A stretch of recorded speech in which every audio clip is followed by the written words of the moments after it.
Fala, gente, como é que vocês estão? Começando mais um GregoCast, o nosso 8º episódio. Estou aqui com Ana Letícia. Muito prazer, mais uma vez estar aqui com vocês nesse 8º episódio, né? E estamos aqui com um convidado super especial também, mas antes de a gente falar sobre ele, vamos falar sobre o nosso patrocinador oficial, que é o Home Sushi Home. Já está exposto aqui na nossa mesa pra gente se deliciar. Então, esse GregoCast realmente é Prime, né, Márcio? Esse GregoCast promete, tá? Hoje nós estamos aqui com um convidado especial. Eu que sou fã de carteirinha, fã número 1 dele, seu Geraldo Júnior. Ele é empreendedor, é pai, é avô, é construtor. Tem um monte de coisa aí, eu queria que ele se apresentasse um pouquinho, falasse um pouquinho da trajetória dele, de como começou a sua carreira, seu Geraldo. Rapaz, e assim, já quero pedir e agradecer por ter aceitado o convite de estar aqui conosco, viu? A alegria é minha, mano. Eu tenho lhe acompanhado, tenho visto a sua evolução.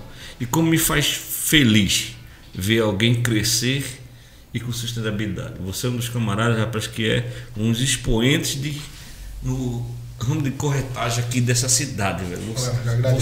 Eu diria que você veio para mudar a história de corretagem dessa cidade. E outros mais que são parceiros seus, colegas seus, que junto com vocês conseguiram transformar uma lógica que também não era errada no tempo dela, mas enfim, chegou o tempo de reeditar, refazer um negócio mais moderno, mais apropriado para esse momento. Inovação, né? Inovação. Me sinto muito honrado de estar aqui nessa manhã, contribuir, enfim, na história da Grego Imóveis Prime. Né? Tá vendo o microfone, ó? Tudo é Prime. A minha Super Prime, enfim. Me sinto muito à vontade. Rapaz, Quem é seu Geraldo? Como foi que você já começou na carreira? Eu tenho 15 anos de idade. Foi ontem. Foi um dia desse. Eu cheguei para meu pai tinha recém aberto a empresa dele, não é? Numa luta danada. Era um depósito de tecido de 79 metros quadrados somente, naquela ocasião. Aqui em Caruaru? Não, foi em Recife. Não obstantemente, ele já vendia muito em Caruaru quando ele trabalhava para outra empresa. E é nas férias de dezembro, um vizinho meu, muito famoso em Recife, o filho de Nagai, até hoje tem uma academia de Nagai, de judô lá, queria vender um autorama.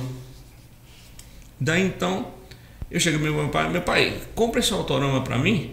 Puxa vida, vocês não são do tempo do autorama, velho.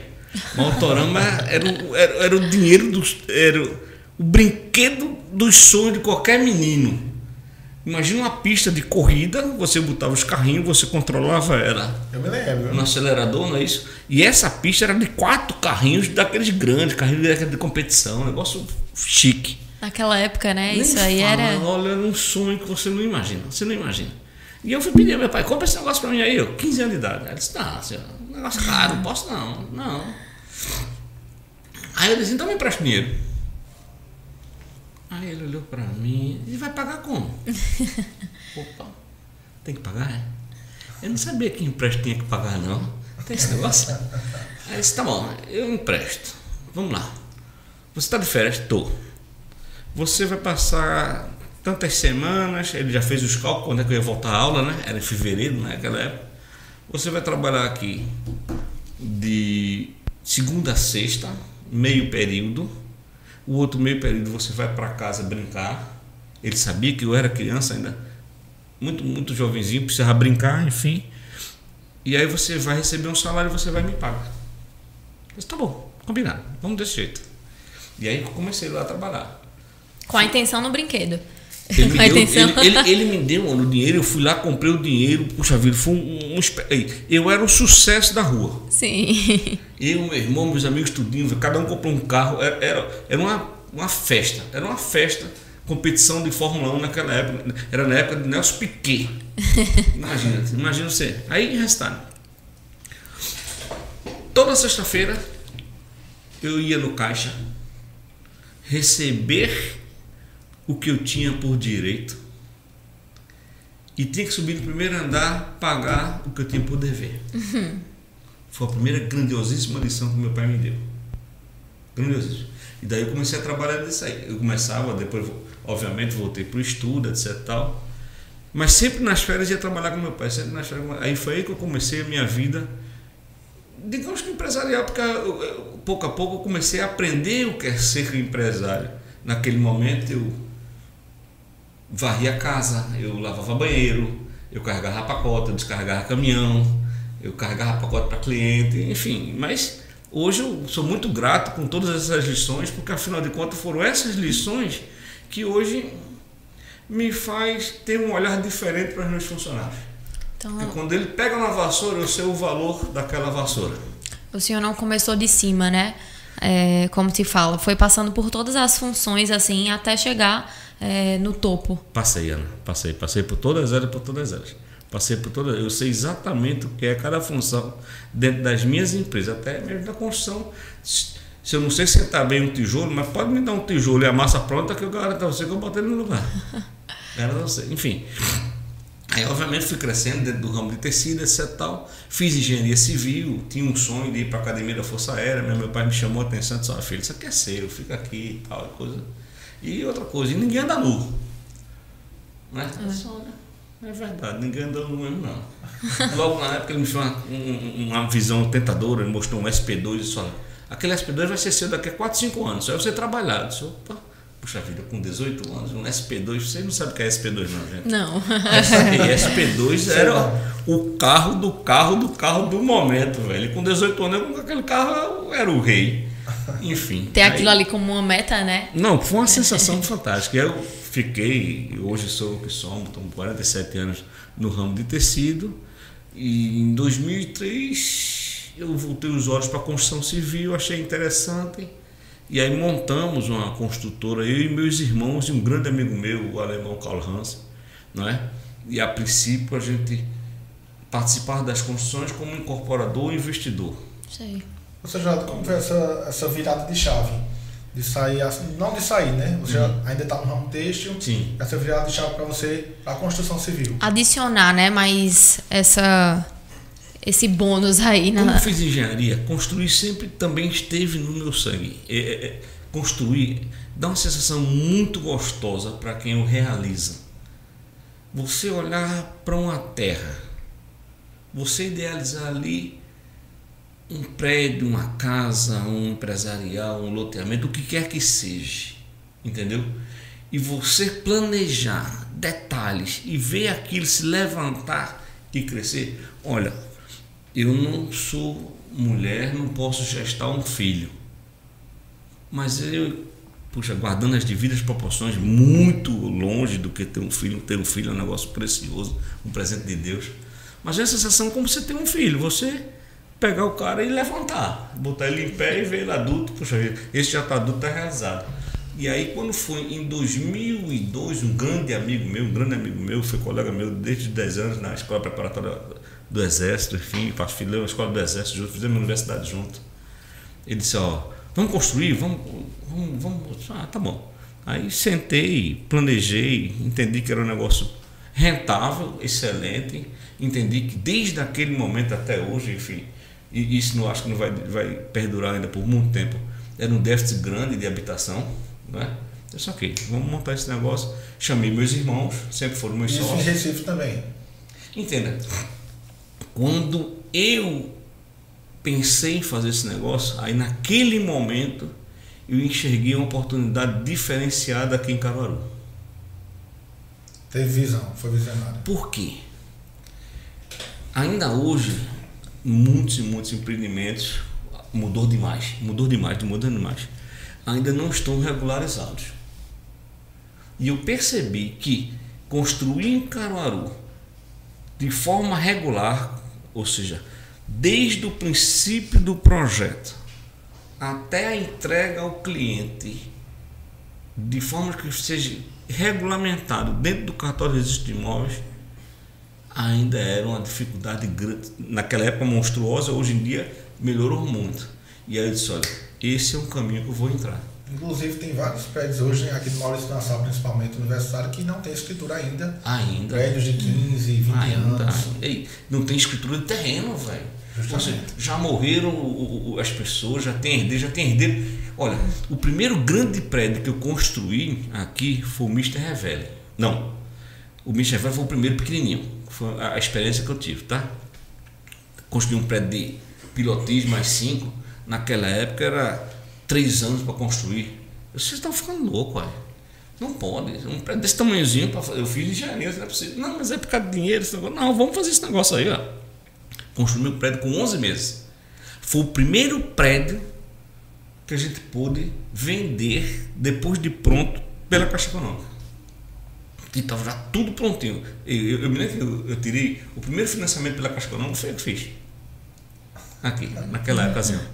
Aí o Revele, aí olhando por esse lado aí de regularização, né? Puxa vida. Um terreno enorme me apareceu, o Tenerife, ali em frente à faculdade, né? Da Amazonas.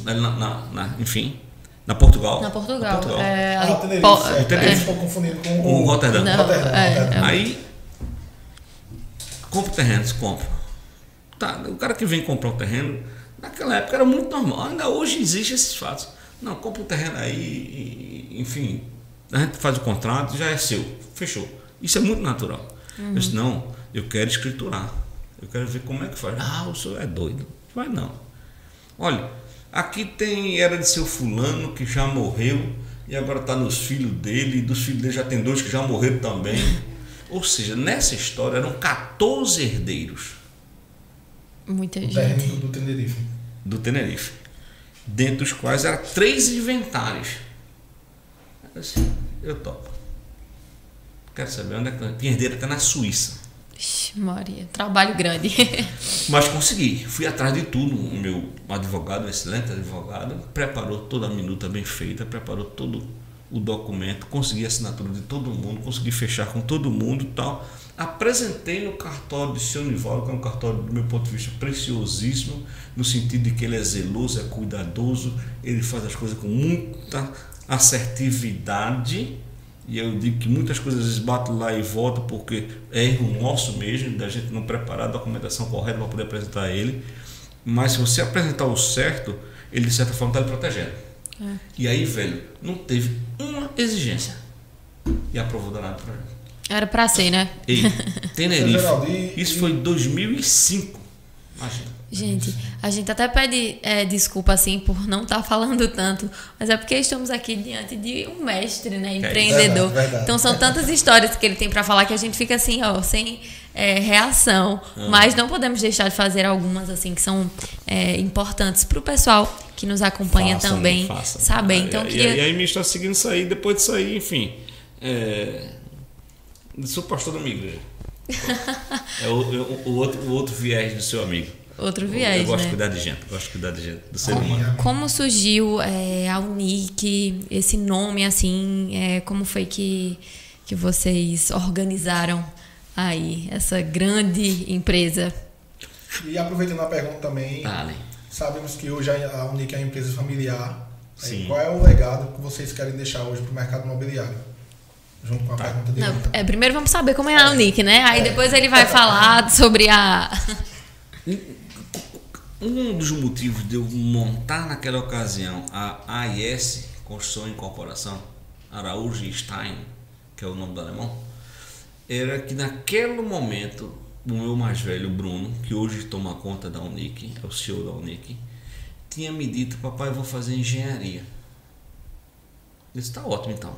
Já que você vai fazer engenharia, eu vou pensar no seu futuro, porque seu avô não culpo ele. Mas não alertou, não abriu meus olhos para o mundo da engenharia naquele momento. Bruno trabalhou muito tempo na Odebrecht, enfim, depois contribuiu de forma, acho que muito valorosa para uma das maiores, eu digo que é a maior construtora daqui, a CP Construção, né? Trabalhou um bom tempo lá, mas depois ele foi preciso montar a vida dele, levar a história dele adiante. Daí foi quando surgiu a Unic. Há 4 anos atrás, exatamente, né?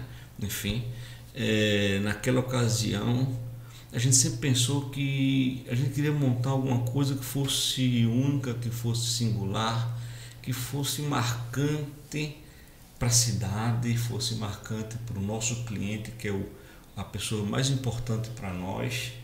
E aí veio esse nome, Unic. Ah, maravilha. E foi daí que surgiu a Unic. E está cumprindo com a promessa, né? de ser realmente única, assim, de deixar um legado realmente na cidade de Caruaru. Inclusive, estivemos lá fazendo um conteúdo falando sobre gentileza urbana também. E aí a Unic fez muito bem isso, né? Aquela praça ali que ficou maravilhosa, enfim, ficou bem bacana. Pois é, Ana, desde a concepção do projeto, isso começou a nascer no nosso coração já em 2018, tá? Eu sempre tive vontade de fazer coisas diferenciadas, que fossem marcantes, entendeu? E, puxa vida, quando eu comprei o terreno em 2005, já era desejo meu fazer a praça. Sei. Então já tinha a ideia, não foi nada que... Em 2010 eu cheguei a fazer a maquete da praça, cheguei a fazer a maquete de um produto naquele terreno onde hoje é o Alameda Unic, enfim. Mas depois o mercado imobiliário teve um momento difícil, eu abortei todos os projetos e aí Deus está com a mão nesse negócio todinho, que hoje me permitiu fazer um projeto diferenciado e muito melhor. Tudo no a momento Praça certo. da Unic já era no coração nosso, já era a sensação nossa de que, puxa vida, isso que a gente vai entregar para a cidade é uma tremenda de uma gentileza urbana. E aí, dentro da gentileza urbana, obviamente você tem que olhar para vários públicos, para vários personagens. E o personagem que a gente achou que era o mais importante para a gente extrair dessa gentileza urbana daquela praça era a família, sobretudo as crianças. E aí foi aí que nós chamei o meu arquiteto e disse, velho, você me prepara uma praça que ela seja encantadora para a criança, porque ela encantando a criança, ela vai encantar o papai, a mamãe, eu, o vovô, a vovó e todos a juventude, todas. É muita alegria, é muito gratificante para mim, velho. Você vê um final de tarde naquela praça lotada de criança, lotada de família, velho, curtindo aquele negócio. E em pouco tempo ser tão conhecida, né? Porque todo mundo em Caruaru sabe a Praça da Unic, então pegou um nome que às vezes outras praças da cidade que tem muito mais tempo não são conhecidas. Então, quando a gente se remete à Praça da Unic, tem esse legado, eu acho, do sensorial, do visual, de tudo que vocês conseguiram trazer.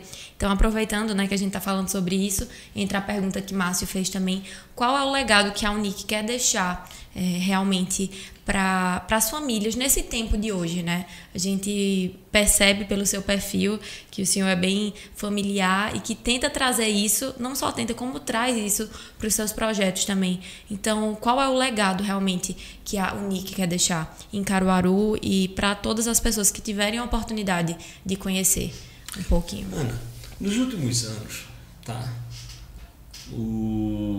A evolução do ser humano, da sociedade em que a gente vive, está inserido, né? Foi nos levando para nos enclausurarmos, ficarmos trancados dentro de casa com medo. As pessoas hoje em dia se cruzam no elevador, mal se dá um bom dia. Do tempo da minha avó, você sentava na calçada, você apreciava a brisa, você curtia passar um vizinho, cumprimentar, aquela história todinha. E as pessoas esqueceram de viver em comunidade e viver em conjunto, num só ambiente. E aí, quando a gente pensou em o que oferecer de diferente, de singular, de único, né, como propõe o DNA da Unic, foi pensar nisso aí, gente. Vamos construir um ambiente, um espaço, em que as pessoas se sintam felizes em conversar com a outra de forma despretensiosa e bonita. Um dia desse eu vi um episódio aí, rapaz, extraordinário, na praça, um pai brincando com o filho, o outro brincando com outro filho, etc. Tal. Aí um chuta a bola, bateu no filho sem querer. Daqui a pouco estavam os dois meninos brincando e os pais se conversando. Quer dizer, já... Ou seja, criou ali outro entenda lado. essa história. O que é que a gente está criando? O que é que está deixando? A gente está resgatando dentro da sociedade essa sensação de que, puxa vida, eu não conheço Ana, mas por que eu não posso conhecer e me oferecer e dizer a ela que sei lá, de repente escutar a dor de Ana escutar minha dor. Não é? E a gente não precisa ser amigo mortal, mas a gente pode ter uma convivência saudável e bonita e gostosa. E acho que existe isso dentro de cada um de nós, né? Porque eu sou de 98 ainda, sou da década de 90 ainda, do finalzinho, mas sou da década de 90 e eu ainda peguei muito essa coisa de brincar na rua, de brincar com muita criança, daquelas brincadeiras mais antigas, de ver a vizinhança sentada na porta no final da tarde para conversar e tudo mais. Então, querendo ou não, isso resgata, como o senhor muito bem falou, esse desejo da gente ver isso novamente, né? De humanizar mais o nosso dia a dia, que é tão corrido, que a gente até brinca que o tempo diminuiu. Então isso traz assim uma satisfação enorme para quem busca, né, nessa criança interior que mora dentro da gente, né? É uma ação muito, muito legal, muito legal. Só me veio na memória agora, quando você estava fazendo o Alameda Unic, né? Sim. Criando o Alameda Unic. Sim. Você estava no hospital e a gente fez uma reunião. Eu fui lá para a Unic. Sim. Eu, mais 2 amigos, colegas do mercado imobiliário, e você estava no hospital com, não sei, uma máscara. Com Covid, internado. Internado e fez a reunião de lá. Ei, eu me lembro que no hospital eu cheguei a fazer, eu acho que umas 5 reuniões, que foi quando a gente estava conceptuando o projeto, pensando nele, estava dentro do hospital. Eu digo, meu amigo, assim, no hospital, não é essa máscara aí tem um sangue de venda na veia mesmo, viu? Olha, uma das reuniões eu fiz com o pessoal da Caixa Econômica, tá? E aí já estava se alongando muito a reunião, eu comecei a sentir falta de ar. Eu disse, olha, vocês vão me dar licença um minutinho, eu vou botar uma máscara, vocês fiquem tranquilos que eu estou bem. Rapaz, quando eu botei aquela máscara que era VNI, que era a máscara grandona assim no rosto, o superintendente o senhor está bem, o senhor não quer que pare? Não, sosseguem, isso é feio, mas não vou morrer não, sossegue, toca esse negócio aí.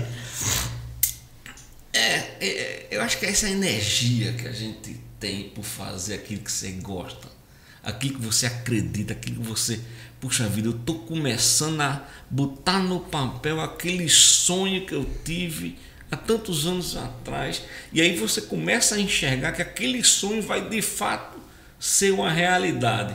Aí você consegue buscar energia até aparentemente doente.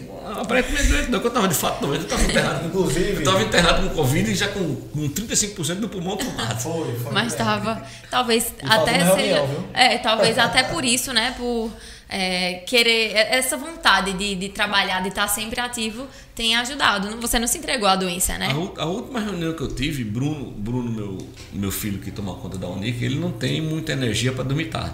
Para mim não. Para mim, você pode me dar, Ana, 3 noites seguidas sem dormir, trabalhando a pleno vapor, que eu aguento.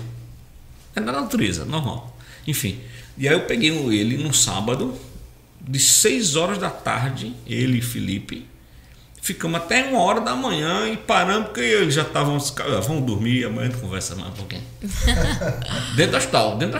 Tá dorzinho lá, a enfermeira, o senhor não pode? Quem não posso? Eu não estou morto não, eu posso. E hoje eles disponibilizam, né, tablet e tudo para o pessoal entrar em contato com a família e tudo mais. Mas assim, mudando um pouquinho de assunto e ao mesmo tempo falando ainda sobre construção, como é que o senhor enxerga esse mercado construtivo hoje aqui em Caruaru? Eu sei que o senhor é um visionário. Qual a sua visão do mercado construtivo de Caruaru, do mercado imobiliário? Gente, é fato, né? Você veja o que Caruaru ganhou de 3 anos para cá em qualidade de produtos. E aí, vocês me permitam a modéstia,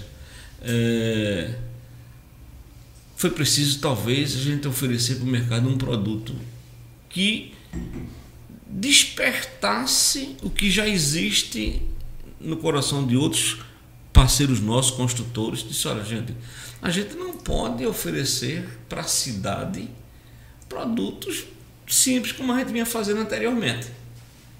Houve uma evolução monstruosa, veja, cada produto que está sendo apresentado agora é um querendo fazer melhor que o outro, e aí ganha as construtoras, ganha o público, ganha a cidade começa a ficar falada. Vamos lá, veja hoje o que é João Pessoa. não é verdade? João Pessoa é uma das melhores cidades para se morar. Foi eleita, né? Uma das melhores capitais para se morar no Brasil. Tem evoluído de forma arquitetônica que é invejável, não é verdade? E por que a gente não fazer isso aqui na nossa cidade? Por que nós, os responsáveis pela construção dela, pela a entrega urbanística da cidade, não trabalhar também nesse sentido de fazer um produto diferenciado, de fazer um produto de boa qualidade, de fazer um produto que traga beleza e que acompanha a evolução da cidade, do né? mundo, Aninha, não é verdade? Puxa vida, por que eu vou começar por toda a minha vida a fazer palafita? Não, gente, o mundo tá mudando, tá bonito, tá moderno. E a gente precisa de lugares assim, entendeu? Foi uma das construtoras pioneiras aqui a entregar as áreas comuns mobiliadas já, né? Isso é um fator muito importante. Olha, velho, que eu me lembre, eu acho que eu não vou errar nisso não, enfim, foi o primeiro prédio a entregar, foi o Roterdã. Até hoje é case de comentário de sucesso, né? Foi o primeiro prédio que entregou totalmente imobiliado as áreas comuns. Foi também o senhor que construiu. Fomos nós construindo. Foi outro desafio muito legal. Eu também quero parabenizar assim, a Unig, porque vocês dão muito valor à nossa classe de corretores de imóveis.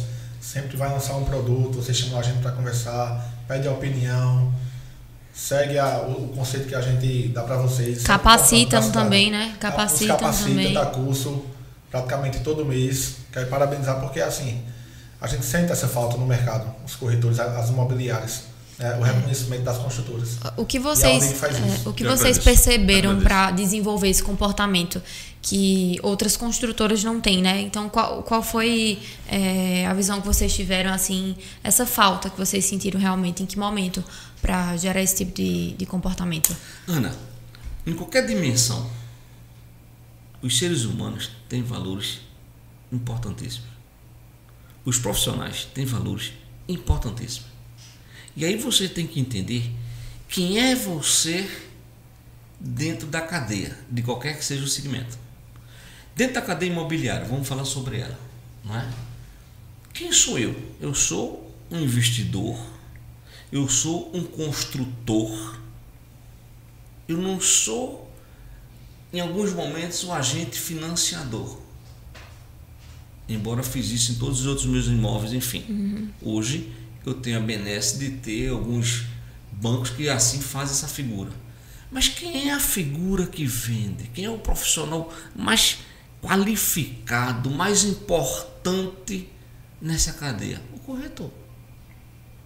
E aí por que eu fazer esse negócio, entrar numa coisa que talvez não seja a minha expertise, e deixar de lado, velho, um companheiro importante que tem a sensibilidade do mercado, que entende o que é que o cliente quer, ele está todo dia com o cliente, sentindo as dores do cliente. E aí, por que não chamar esse camarada aqui para perto? Para me ajudar a fazer o melhor produto para o personagem mais importante disso aí tudinho, que é o cliente. Isso. É por isso que desde o princípio, desde o meu primeiro prédio, Revele, 2003, que eu sempre disse, olha, os corretores são os meus parceiros. Que maravilha. Naquela ocasião, trabalhei ali com os 5, me achegaram mais os 5, enfim, teve um que era muito importante da cidade, mas talvez pelas razões dele não me deu muita atenção, não me deu muito olhar, eu era muito pequenininho e tal, e esse camarada ficou para trás. Depois ele tentou se achegar a mim e disse, olha, não tem mais jeito, eu já estou com um time aqui, e aí se levei, enfim. Mas no ano seguinte, o salão imobiliário me levava para o salão imobiliário Caruaru. Era um negocinho acanhado no shopping, 5 mesinhas, o camarada ali sentadinho, o povo passava e não sabia o que estava acontecendo. Aí eu disse, gente, isso não pode ser assim. Que produto foi? Com Roterdã foi? Não, eu não participei. Ah, certo. Eu fui conhecer. Né? Aí eu disse, gente, espera um pouquinho. Aí, quando eu já tinha levantado o Tenerife, eu peguei os caras e disse, vamos ali em São Paulo comigo. Peguei esses 5 corretores, obriguei eles a comprarem as passagens e levei tudo para São Paulo. Aí fui para o Salão Imobiliário de São Paulo, no AMB. Dei logo um impacto grande nos caras. Só, é isso aqui que a gente tem que fazer. É daí onde começa a transformação, o olhar imobiliário de Caruaru. De lá para cá o Salão Imobiliário não foi mais o mesmo. Pois é, porque você foi trazendo referências que aqui não tinha. Naquela ocasião, eu tinha ainda o restinho do Tenerife. Não, o restinho do Tenerife não, já tinha vendido Tenerife. Mas eu estava já idealizando o Rotterdam, enfim, e tinha um loteamento que era o Portal do Agreste. E aí preparei maquete, preparei um standzinho melhorzinho, tal, um negócio diferenciado. E aí provocou na classe de construtores que, olha, o próximo ano a gente faz dobrado, e aí todo mundo correu para poder ter um espaço nesse salão imobiliário. E eu me lembro que no outro ano, aí eu já de fato já estava concretizada a história do Rotterdam, e nós construímos, mobiliamos e decoramos um apartamento em 24 horas. E fui. Eu me lembro dessa história. Gente, isso é demais. Mudou a história da cidade, mudou a história. Ou seja, é possível você sempre apresentar bons produtos para a cidade. Eu creio nisso aí. Olha aí que maravilha. Seu Geraldo, eu quero saber do senhor qual a visão da Unic daqui a 10 anos. Para daqui a 10 anos, né? Para daqui a 10 anos. Se o senhor tem alguma. Não há como você fechar os olhos e não enxergar a evolução imobiliária dessa cidade. Gente, Caruaru é uma cidade importantíssima para o interior de Pernambuco. Do Agreste é indiscutível a melhor cidade. Agora há pouco saiu algumas matérias aí citando Caruaru como das 5 boas cidades de investir do país, não é verdade? Ou seja, se a gente trouxer com inteligência, tá? Investimentos que você entenda qual a necessidade do cliente, não tem como você não enxergar Caruaru daqui a 10 anos num patamar diferenciado. Vamos voltar à régua. Veja o que foi Caruaru 10 anos atrás e o que ela evoluiu nesses últimos 10 anos. Não é verdade? Muito e aí eu acredito que ela vai ter um crescimento diferenciado para os próximos 10 anos, para a próxima década. Velho. Pois é, a gente que está aqui já percebe, né? E quem vem de fora percebe muito mais. Eu tenho um tio que vem de São Paulo todo ano para cá. Ele nasceu e foi criado aqui em Caruaru, mas trabalha em São Paulo hoje, ele é médico. E toda vez que ele vem a Caruaru, ele fica impressionado. Ele fala assim, eu não consigo entender nem acreditar em como essa cidade cresce assim. A cada vez que eu venho aqui, é uma coisa inexplicável. Eu acho que é isso, realmente. A gente que está aqui dentro percebe, mas não percebe tanto porque a gente vive isso aqui. Mas quem vem de fora, os turistas também, seja na época junina ou para qualquer época do ano, né? Porque Caruaru tem o que oferecer para o público o ano inteiro. Então eu acho que é por aí, é por esse caminho. O poder público, ele está sensível a essa necessidade de crescimento exponencial. E aí traz eventos culturais como é o São João nosso, não tem dúvida, mas também traz para cá, certo? Elementos de indústrias que fazem a riqueza crescer. E aí, somando-se a isso aí, para poder fazer essa visão longínqua e visão de investimento, se nós, responsáveis pela construção da cidade, entendermos essa sensibilidade do seu tio, de esse olhar, puxa, se ele chegar aqui e perceber, isso está ficando diferente, isso está crescendo, isso está ficando extraordinário, é aqui que ele vai querer de alguma forma também, não só nós que vivemos nesse ambiente aqui local, mas as pessoas que vêm de fora começam a enxergar que isso aqui também é um ponto extraordinário de investimento. Olha um exemplo de uma pessoa. E aí cabe a nós, de forma inteligente, construir essa situação para que as pessoas que aqui cheguem, puxa, isso está acontecendo aqui na nossa cidade, né? Não acredito não. Dá um spoiler rápido. Estamos aí há um mês e pouquinho de fazer um lançamento muito legal aqui na cidade. Num evento que vai ser extraordinário aqui nessa cidade. Já pode dar um spoiler? der um spoilerzinho. Aí, né? Enfim, a gente fica aí guardando. Inclusive vai ser bem próximo aqui da imobiliária, no bairro Maurício Nassau. Vou dizer mais nada. Um empreendimento voltado com todo esse olhar de diferenciação, de singularidade, de causar no olhar do seu tio, puxa, isso tem aqui dentro da nossa cidade, gente, entender como é que é? Ou seja, na hora que a gente faz isso, não tem como você não enxergar um futuro grandioso para a nossa região. Vai ser extraordinário, eu creio nisso. Eu creio, inclusive a gente vai ser campeão de vendas. Eu creio nisso também. Já estou declarando aqui. E começa a fazer sua listinha, você já sabe mais ou menos como é que é. Acho que vai bombar. Pra gente dar um up aí, né? Nessas vendas. A gente nem comeu o sushi, não foi? A gente nem comeu porque o assunto tá tão bom.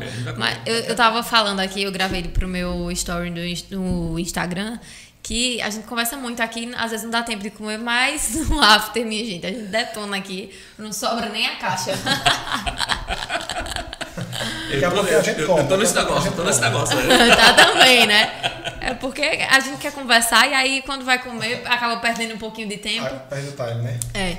Então, a gente sabe que o senhor hoje está com o horário um pouquinho limitado, mas saiba que a gente queria conversar aqui o dia inteiro. Eu ficaria. Márcio fez legal, uma ótima. É muito legal você poder falar da história, poder falar do futuro, poder refletir sobre sua história, né? Estimular as pessoas a pensar junto com a gente.